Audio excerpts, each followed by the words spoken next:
In the autumn of 1943, a quartermaster named Roger Bond stood on the signal bridge of the carrier Saratoga and began to count flight decks, gray slabs of steel riding the swell, each one dragging its own white wake across the Pacific, each one launching and recovering aircraft in a rhythm that never seemed to stop, never seemed to tire, never seemed to end. He counted 13 American aircraft carriers between sunrise and sunset. He called it an awesome day, and he meant that word the way it was meant before it got cheap.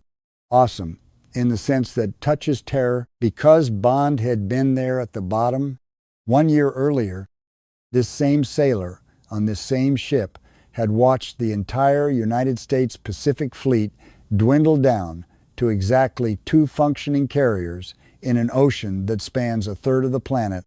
Tvol. The Saratoga and the Enterprise, everything else was on the seabed or bleeding oil into a repair dock. Now hold that image, because the question is not about Roger Bond. The question is about the men on the other side of that water, the Japanese admirals who planned this war.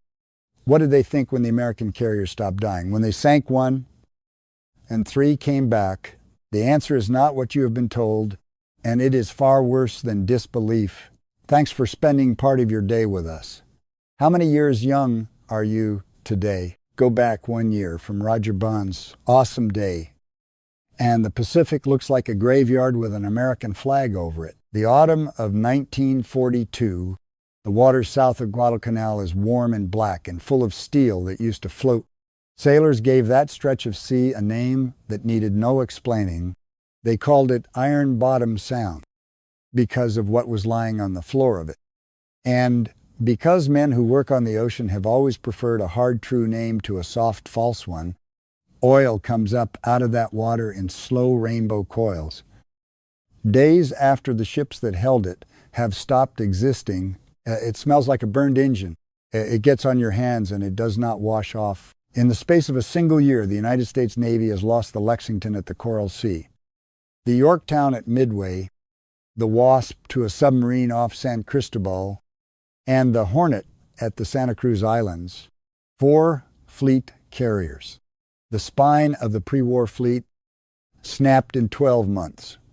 Every one of those ships had a crew, and every one of those crews had mothers in Ohio and Georgia and Pennsylvania who were now learning to flinch at the sight of a car slowing down in front of the house. What remains in the entire Pacific Ocean is the Saratoga and the Enterprise, and the Enterprise is carrying holes. Think about the size of that ocean for a moment. It covers a third of the surface of the planet. You could drop every landmass on Earth into it and still have room left over. And the United States of America was defending it with 2 aircraft carriers, one of which was hurt. Tokyo knows this. That is the part people forget. This was not a secret the Americans were keeping. Japanese naval intelligence could count, and the count was correct. And the count said the Imperial Japanese Navy was winning the war of subtraction. Every American flight deck they put on the bottom was a flight deck that would take years to replace, because that was simply how long it took to build an aircraft carrier. Everyone knew that it was not an opinion, it was arithmetic. And it had been true for as long as there had been carriers to build. So the Japanese admirals were right. They were right for about 9 weeks to understand what happened next, and to understand why the men who understood it best were not Americans, but Japanese. You have to go back further. Back before the burning ships, back before the first bomb fell on Pearl Harbor, back to a quiet room in Tokyo in the autumn of 1940, where the most dangerous conversation of the entire Pacific War was taking place between 2 men in soft chairs. One of them was the Prime Minister of Japan, Prince Fumimaro Kono. He was 49 years old, an aristocrat of the oldest possible blood, a man who had spent his career being carried along by forces he never quite controlled and never quite refused. He was a politician standing on the deck of a country accelerating towards something, and he had begun somewhere in the back of his mind to want a second opinion. The other man was 56 years old. He was small, hard, and blunt in a way that made other officers uncomfortable. He had lost 2 fingers of his left hand at the Battle of Tsushima as a young ensign, and he had spent years in the United States, studying at Harvard, serving as a naval attaché in Washington. He had seen the oil fields of Texas with his own eyes. He had seen the automobile plants of Detroit. He had walked through the American middle of the country, the part that most Japanese officers had never seen and could not imagine. And he had come home and understood something his colleagues did not. His name was Isoroku Yamamoto. And within 14 months, he would plan the attack on Pearl Harbor. Konoe asked him the question directly, what would happen if Japan went to war with the United States? Now stop here, because you already know what you think Yamamoto said. You have heard it in 3 different Hollywood films. You have seen it on posters. You have probably said it yourself at a dinner table. The line about awakening a sleeping giant and filling him with a terrible resolve, he never said it. There is no letter. There is no diary entry. Neither of the 2 serious biographies of the man contains it. It first surfaces in a motion picture released in 1970, and the producers of that film were never able to produce the document they claimed it came from. It is a screenwriter's line. It is a beautiful, stirring, completely manufactured line. And every time it gets repeated, it does the real story, an injury. Because the real story is so much colder than that, here is what Yamamoto actually told his prime minister. It is recorded in Konoe's own memoirs, published after the war, and it is one of the most chilling things any officer has ever said to any head of government. He said that if he were told to fight regardless of consequences, he would run wild for the first 6 months, or perhaps a year, but that after that, he had utterly no confidence, no giant, no terrible, resolve, no poetry at all. Just a professional naval officer looking his own government in the eye and giving it a delivery schedule for defeat. And now do the arithmetic, because this is the part that should keep you awake. Pearl Harbor was attacked on the 7th of December, 1941. The Battle of Midway ended on the 7th of June, 1942. 6 months and 1 day. He told them almost to the hour, more than a year before it started, and they went anyway. There was a 3rd man in the story who was not in that room, but who would spend the next 4 years writing down what happened after it. His name was Matome Ugaki. He was 51 years old that autumn, a career officer with a heavy face and a heavier manner. And in August of 1941, he was appointed Chief of Staff of the Combined Fleet. Yamamoto's Chief of Staff, the man who sat at the right hand of the man who knew, Ugaki did something almost no other senior Japanese commander did. He kept a diary every day in his own hand, beginning in October of 1941 and running to the end. It survived the war. It was published decades later, and it is the only first-hand record of Japanese strategic planning for the entire conflict written by a man who was in the room. When you want to know what a Japanese admiral was thinking on a particular day of this war, you do not have to guess. You can read it. Remember that, because it means the disbelief in this story does not have to be imagined. It was written down in ink by a man who watched a prophecy come true 1 carry at a time and could not do a thing about it. Now cross the ocean, because the other half of this story was already happening, and it had started before anyone in Tokyo fired a shot. On the 19th of July, 1940, President Franklin Roosevelt, 58 years old, signed a piece of legislation that history remembers as the Two-Ocean Navy Act. That was 17 months before Pearl Harbor, 17 months before the first Japanese aircraft appeared over Battleship Rao. A month earlier, the Chief of Naval Operations, Admiral Harold Stark, had walked into Congress and asked for $4 billion. He asked to increase the combat strength of the United States Navy by 70%, 257 new ships, more than 1,300,000 tons of new warships. Of that tonnage, 200,000 tons went specifically to aircraft carriers, and the law authorized up to 15,000 naval aircraft. Congressman Carl Vinson, 56 years old, the man whose name is on the act, said something at the time that tells you where American thinking had already gone.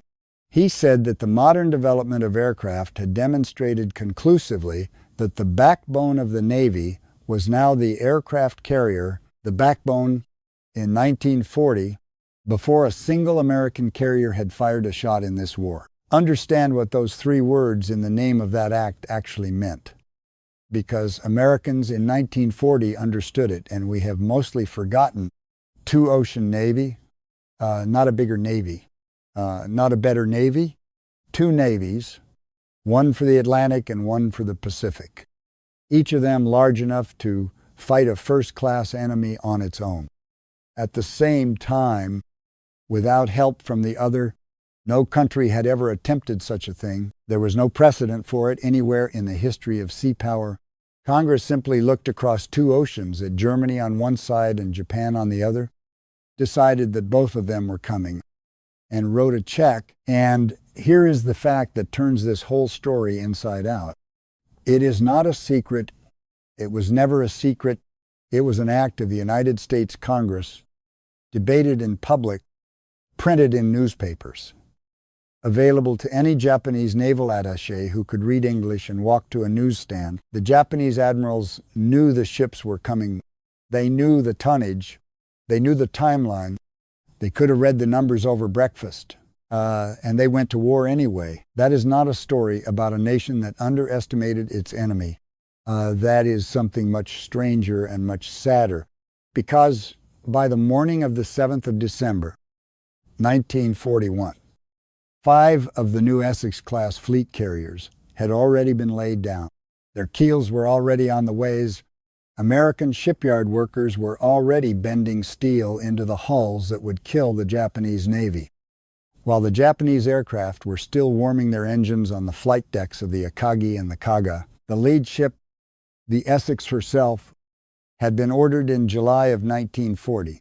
Her keel was laid on the 28th of April, 1941, 8 months before Pearl Harbor. The fleet that won the Pacific War was already under construction before the Pacific War began. So when Roger Bond stood on that signal bridge and counted to 13, he was not watching a miracle.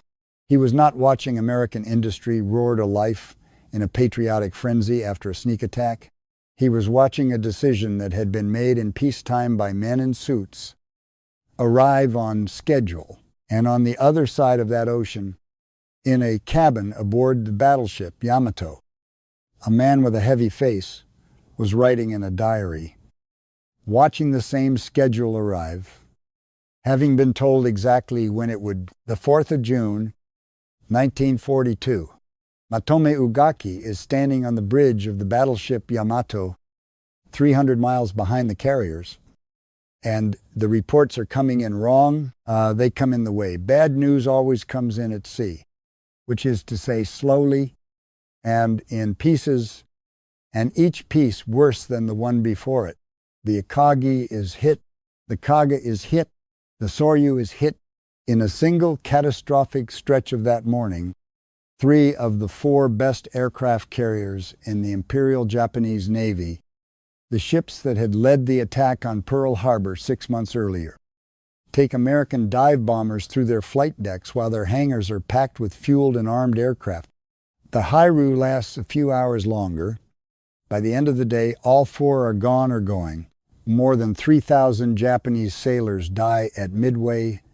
The carrier crews alone lose over 2,100 men. And here's the thing that everybody gets wrong about that day, including most of the history books your father read. The popular story says Japan lost the cream of its naval aviators at Midway, that the elite pilots, the men who had trained for years, the men who flew over Pearl Harbor, went down with those 4 carriers, and that Japan never recovered. That is not what happened.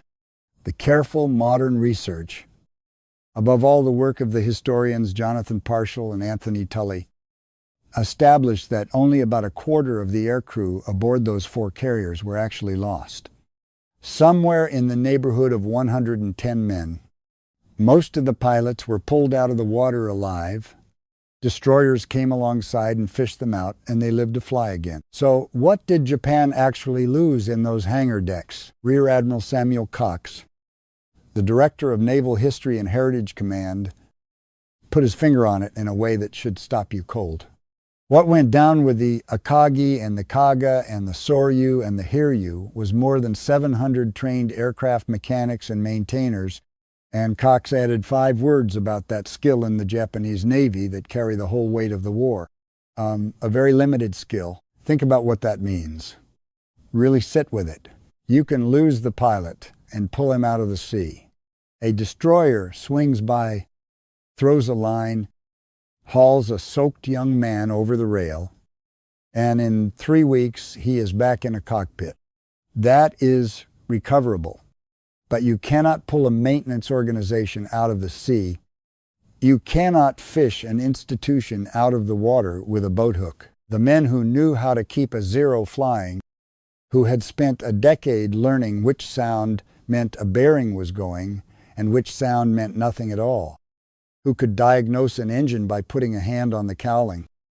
Those men drowned inside sealed compartments in burning hangars in the dark. And the knowledge in their hands went to the bottom of the Pacific with them, and Japan had no way to make more of it. Not in a year, not in 5. Aircraft carriers are not ships. That is the mistake. Aircraft carriers are floating institutions, and an institution is made out of people who know things, and knowing things takes time. And time was the one commodity Japan had already been told it did not have. Ugaki wrote it down that night, and then he kept writing for 3 more years. Now cross the water while the Akagi is burning in a shipyard at Newport News, Virginia. There is a hull on the ways that has already been there for 13 months. That is the Essex. Her keel was laid in April of 1941, 8 months before Pearl Harbor, and she is a fact of physics and steel that no Japanese aircraft can touch. She is not a response to Midway. She cannot be. She predates the reason for herself. The men welding her seams have never heard of the Kaga and never will. And here is where I have to break something to you, because it is the single most emotionally powerful part of this whole legend, and it is not what you think. You have heard about the names.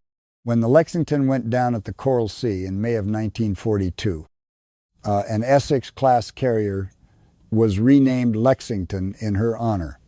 When the Yorktown was lost at Midway in June, a hull under construction was renamed Yorktown. When the Wasp was torpedoed in September, a new Wasp rose to carry the name.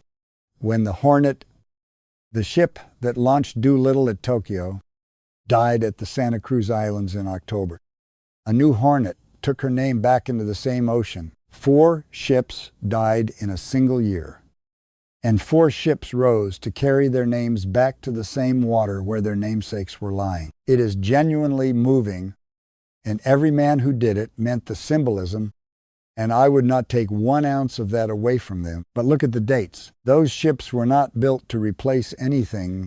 They were already ordered. They were already on the ways. They were already taking shape in steel before their namesakes ever sank. The Navy did not start building them because the old ships died. The Navy renamed ships it was building anyway. The desperate, reactive build them to avenge the fallen scramble that we all carry around in our heads. It never happened. It never had to happen. The ships were already coming. And I want you to sit inside the Japanese half of that fact for a second, because this is the part that gets under the skin. Imagine you are a Japanese pilot in 1943.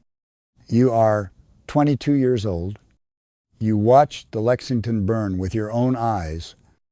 You saw her go down. You are certain of it the way you are certain of your own name. And then a ship called Lexington appears on the horizon. You are told it is a different ship. You are told it is a naming convention. a sentimental American custom, but you are 22 and you have been at sea for a long time.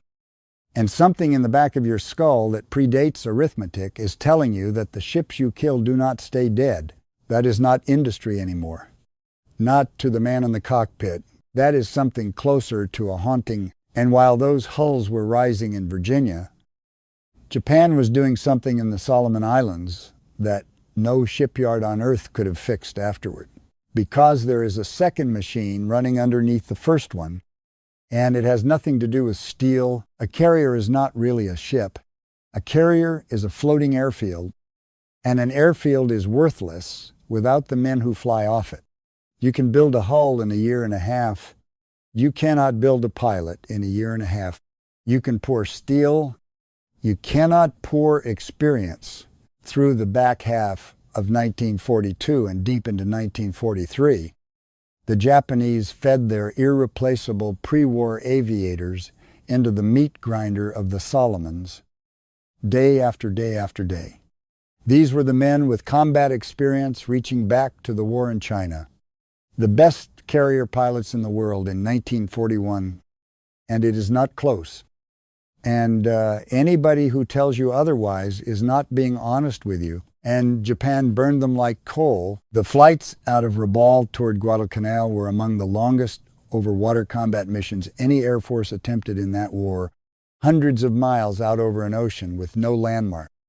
Fight for a few minutes with your fuel gauge falling, then hundreds of miles back, hoping the weather holds, hoping your engine holds, hoping you can find one island in an ocean the size of a continent.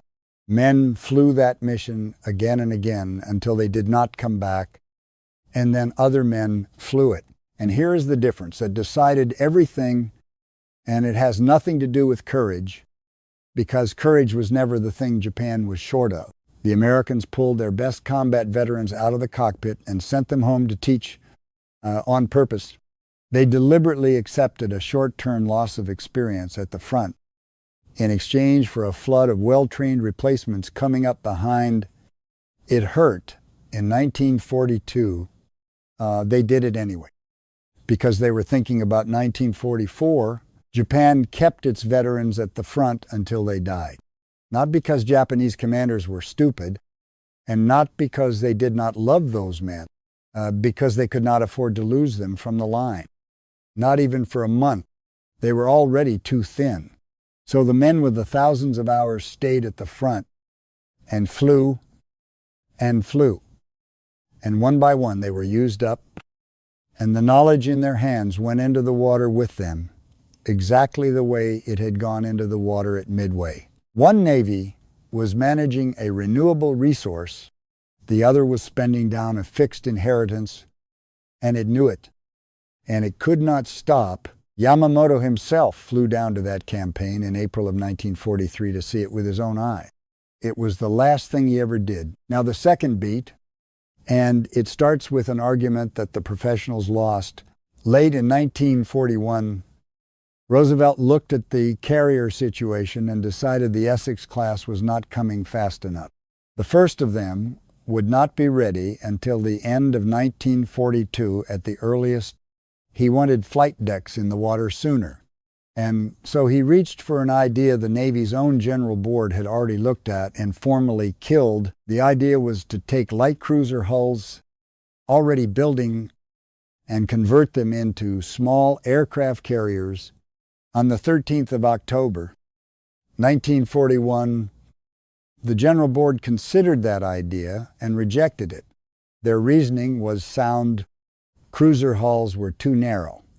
They were too lightly built. The conversions would be compromised ships, bad at being cruisers and bad at being carriers. And the professional naval opinion was unanimous and clear. Roosevelt overruled them on the 25th of October, 1941. Before Pearl Harbor, he ordered a new study. After the attack, the Navy reversed itself and did precisely the thing its own experts had advised against, 9 light cruiser hulls of the Cleveland class, then building at Camden New Jersey, were pulled off the ways and rebuilt into light carriers. We remember them as the Independence class. Now, honesty, the professionals were not wrong. They were right about everything. The Independence class displaced only around 11,000 tons. Their hulls had to be widened by 5 feet at the midships just to carry the weight of a flight deck in an island. The first two were completed with no armor belt at all. Simply to get them wet faster. They carried around 30 aircraft, where an Essex carried 90.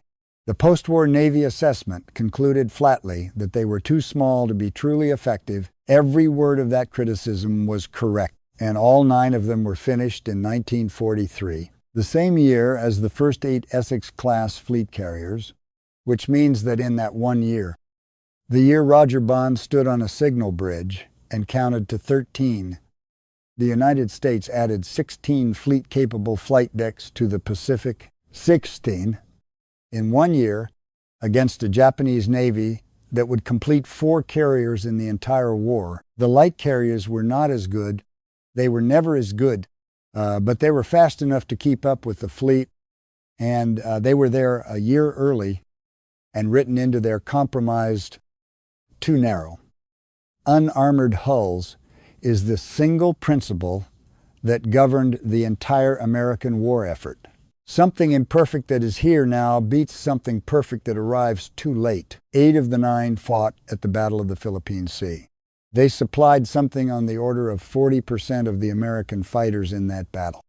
The class earned 81 battle stars, and of the 9, only the Princeton was ever lost.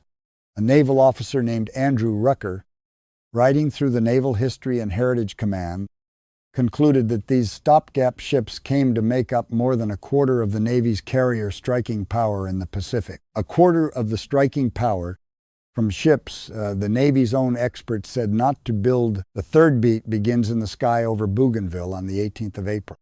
1943, American codebreakers had read the itinerary. They knew what time Yamamoto's aircraft would arrive, and they sent fighters a very long way to be there when it did. 2 bombers came in over the jungle. Both went down. Yamamoto was in the first one. He was killed. Ugaki was in the second. His aircraft went into the sea, and he was pulled out of the water alive, badly hurt, one of only 3 survivors from that plane. Stop and look at what has just happened, because history rarely arranges itself this cleanly. The man who predicted the whole thing is dead. The man who wrote it down survived out of the same ambush on the same morning in the same patch of sky. Yamamoto never had to see the 13 flight decks. He never had to see the turkey shoot.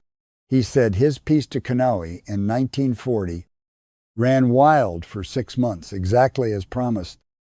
And then a fighter pilot from Michigan closed the account. Ugaki had to live. He had to spend 2 more years watching every syllable of Yamamoto's prediction arrive on schedule, and he had to keep writing it down every day in his own hand. There is no better description of a man in hell, and while he is writing in a place called Vancouver, Washington, a man who is not a shipbuilder is doing something to the aircraft carrier that nobody in the Imperial Japanese Navy could have conceived of, even as a joke. His name was Henry Kaiser. He was 60 years old, and he built roads and dams. That was his trade.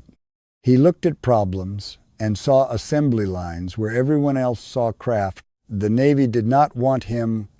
The admirals had a clear and correct understanding of how warships were built, which was slowly and carefully by skilled tradesmen over years. Kaiser's notion of turning them out like automobiles, welding instead of riveting, using workers who had never seen a shipyard in their lives, struck them as somewhere between naive and offensive. So Kaiser did what everyone in that administration did. When the Navy said no, he went over their heads to the president and he got his yard. And I want you to see who actually built those ships, because this is the part of the story that gets left out of every documentary. And it is the part that would have been the most incomprehensible of all to a Japanese admiral. They were not shipwrights. There were not enough shipwrights in the entire United States to do what needed doing. And there never would be. So the yards took whoever walked through the gate, farm boys from Idaho who had never seen salt water, men too old for the draft, men rejected by the draft, and women, tens of thousands of women. In a trade that had been closed to them since the first plank was ever laid in the first keel in human history, standing on staging with a welding torch in their hands, laying down seams on a warship on the graveyard shift, and going home at dawn to sleep in a rented room in a town that had not existed 3 years earlier. They were not skilled. That was the whole point. Kaiser did not need skill. Kaiser needed a process so well designed that it did not require skill. Break the ship into sections, weld instead of rivet, because welding can be taught in weeks and riveting takes years. Build the sections on the ground where the work is easy, then lift them into place. Do it again. Do it again the same way. Do not innovate. Do not improve. Repeat. The Japanese naval officer looking at that would not have seen a threat. He would have seen an absurdity. Those are not shipbuilders. That woman was serving coffee 18 months ago. She was about to help drown his Navy. What came out of it is still the most numerous class of aircraft carrier ever built by anyone. And I do not expect that record to fall in your lifetime or mine. 50 escort carriers. The Casablanca class, 50 small flight decks, around 7,800 tons each, 512 feet long, roughly 27 aircraft apiece. Every last one of them built at one yard. They were launched between April of 1943 and May of 1944. Do that arithmetic slowly. 50 aircraft carriers in about 13 months. That is nearly one carrier launched every week for a year from a single shipyard run by a man who had never built a ship before. The war started. The Navy had spent 40 years measuring carrier construction in years. Henry Kaiser measured it in weeks. And the fourth beat is the one where the Japanese shipyards answer and cannot. Here is the question the legend never asks. As Japan was losing all these carriers, what was Japan building to replace them? A study published in the United States Naval Institute Proceedings in 1955 tried to total up the Japanese wartime carrier program. The number of carriers Japan projected to build during the war was around 21. The number actually completed was 4. Of those 4, only 2 ever put to sea, and only 1 ever operated with the fleet. Let me say it once more, because it is the entire war compressed into a sentence of roughly 21 carriers planned, 4 were finished, and exactly 1 ever fought with the fleet. While Henry Kaiser was launching a carrier a week out of 1 yard in Washington State, the Empire of Japan, across 4 years of total war, with its national survival on the line, completed 4. And the reason why is the most damning detail in this entire story, and almost nobody tells it. Japan tried. They had a mass production carrier design, the Unryu class, their answer to the Essex. The plans called for as many as 16 of them. They completed 3. They completed 3 because by the time they tried to build them, Japan no longer had the engine. I read that again. The proper carrier machinery did not exist in the quantities needed, so the Japanese went into their stockpiles and started fitting whatever turbines they could find. The Unryu herself got the boilers and turbines meant for a heavy cruiser. The Suzuya, the Amagi, and the Kasagi were given surplus machinery from the Ibuki-class cruisers, and the Katsuragi and the Aso were fitted with 2 sets of destroyer machinery, engines built for the Kagero class, because Japanese industrial power had simply run out. They were putting destroyer hearts into aircraft carriers, not because it was clever, not because someone had a bright idea, because there was nothing else on the shelf, and the shelf was not going to be restocked.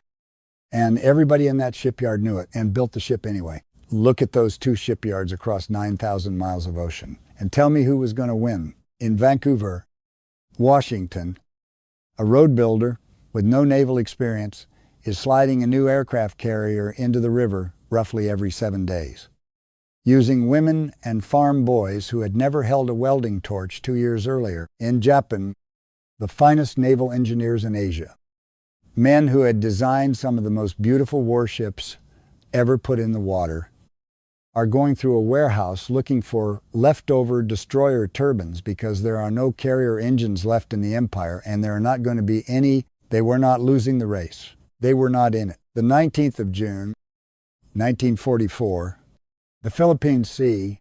This is where the two halves of the story finally arrive at the same patch of water.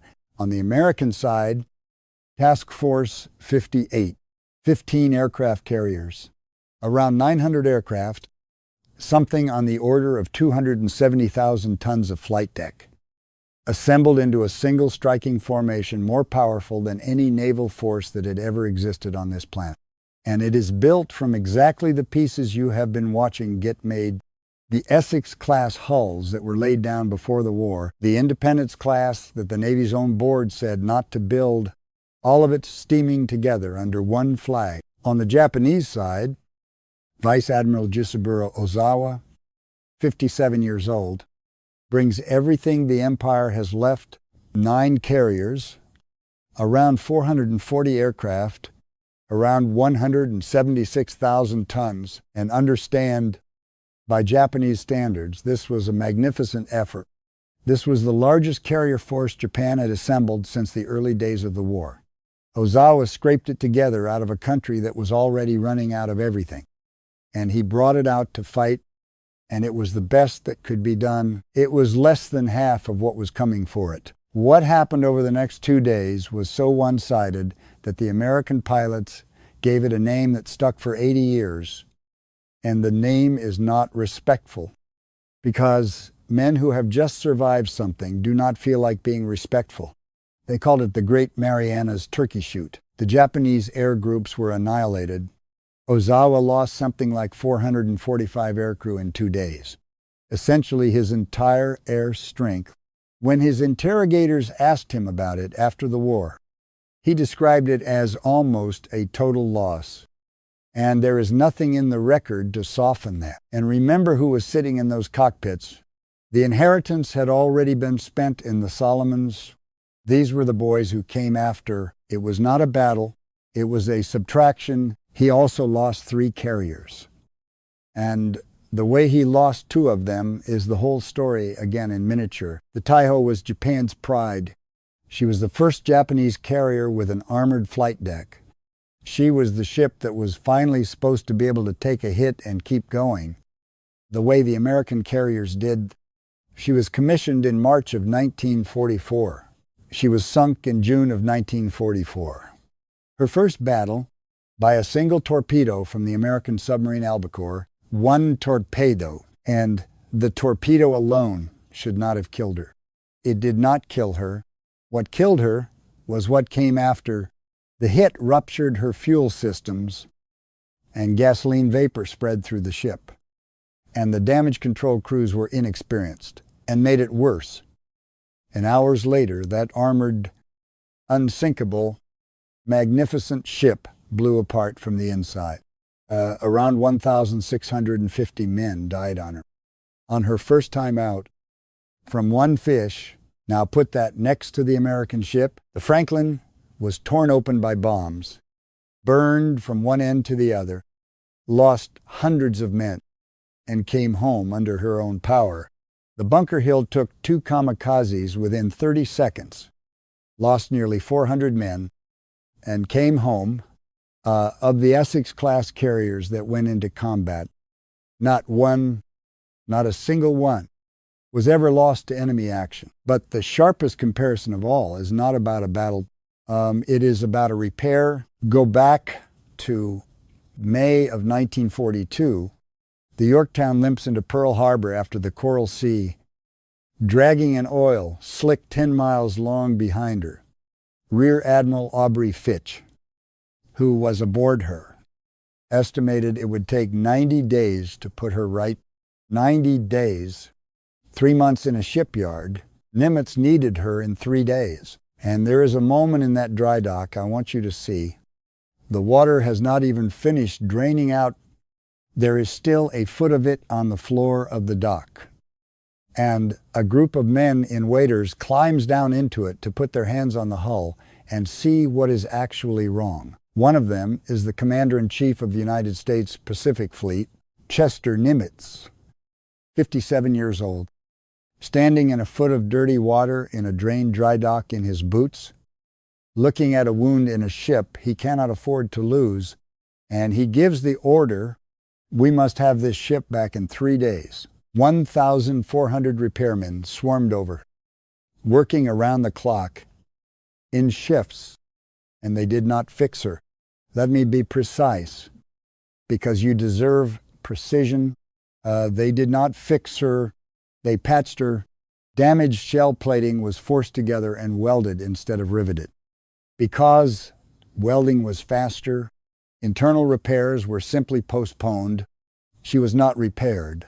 She was made able to fight, and in roughly 72 hours she went back to sea. And she went to Midway, and her aircraft helped put those 4 Japanese carriers on the bottom before she was finally lost. Now hold those 2 ships in your hands at the same time. The Americans took a carrier that needed 90 days and had her fighting in 3 because they had the men and the dock and the institutional willingness to do whatever it took. The Japanese could not repair the Shokaku or replenish the air group of the Zuikaku in the entire month. Between the Coral Sea and Midway, both missed the battle. Many historians, Partial and Tully among them, will tell you that the absence of those 2 carriers from Midway mattered more to the outcome than the American loss of the Lexington at the Coral Sea. The Americans turned a wrecked carrier around in 3 days. The Japanese could not turn 2 undamaged air groups around in a month. That is the war right there. In 2 stories, and then in November of 1944, Japan built the strangest and saddest ship of the entire conflict. They took the hull of the 3rd Yamamoto-class super battleship, the largest warships ever built by anyone, and partway through construction, they converted her into an aircraft carrier at around 69,000 tons. The Shinano was the largest aircraft carrier in the world. She held that record until the United States commissioned the Forrestal in 1955. 10 years after the war she fought in was over. She was a monument, and she was sunk on the 29th of November, 1944, by the American submarine Archerfish. About 10 days after she was commissioned, before she was operational, before she had launched a single aircraft in anger, the largest aircraft carrier on Earth, killed by 1 submarine on her maiden voyage. Having never done the things she was built to do, there is no clearer picture of the whole problem. Japan could still, at enormous cost, build 1 magnificent ship. What Japan could no longer do is build a fleet, or protect the ships it had, or replace the ones it lost. So now we come back to the question I asked you at the start. What did the Japanese admirals think when the American carriers stopped dying? And I have to be straight with you here, because this channel does not hand you the movie version. There is no scene. There is no dramatic moment in the historical record where a Japanese admiral looks through his glasses at 15 American flight decks on the horizon and cries out in disbelief. It would be easy to write that scene. It would go over beautifully. It did not happen. And I will not invent it for you. The truth is quieter, and it is so much worse. After the war, American interrogators sat down with the surviving Japanese admirals and asked them, in effect, what beat you? And the admirals answered, Admiral Sumu Toyoda, who commanded the combined fleet at the end, pointed straight at American production capacity and raw materials, and he put the steel problem in his own words from his own memory. Japan's annual steel supply, he said, was about 6 million tons against a United States that he recalled as producing somewhere between 80 and 100 million tons a year. He called his own country's figure an almost negligible quantity. Those are a commander's recollections under interrogation and not an independent audit. And I will flag that, honestly. But the point he was making needs no auditing at all. He knew he had been fighting a nation whose steel production his own could not even register against, and then he admitted something worse.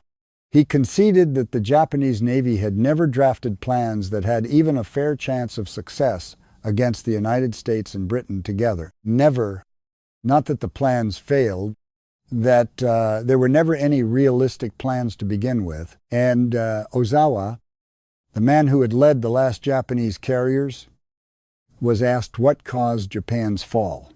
He pointed directly at the American Carrier Task Force and called it the biggest cause. Asked about his own side, he said their production rate was too small and called that the biggest fault. He described his final mission at Leyte Gulf, where he took his last carriers north as bait to pull the American fleet away. And he described it in one word, sacrifice. They were not sent to win. They were sent to die usefully. And looking back at all of it, at the wreckage of the fleet he had personally led to its death, Ozawa said that in his opinion, this war should never have taken place. So there it is. There is your answer. And it is not disbelief. The Japanese admirals did not gasp. They calculated, that is the whole thing. That is what nobody tells you. Yamamoto ran the numbers in 1940 and told his prime minister he had 6 months. Toyota ran the numbers and got 6 million tons against 100 million. Ozawa ran the numbers and got a production rate too small. Ugaki ran them every single day for 4 years and wrote the answer in a diary in his own handwriting. Every one of them got the same answer. Every time from 1940 onward. They were not surprised by the 13 flight decks Roger Bond counted from the signal bridge of the Saratoga. How could they be surprised? The bill had been passed by the American Congress and printed in the newspapers 17 months before the war started. The keels were laid before the first bomb fell. Nobody hit anything. Nobody had to. The shock, when it came, was not the shock of learning something new. It was the shock of watching a thing you predicted arrive exactly on schedule and being unable to stop it and having to send boys out to die into it anyway. Every morning for 4 years.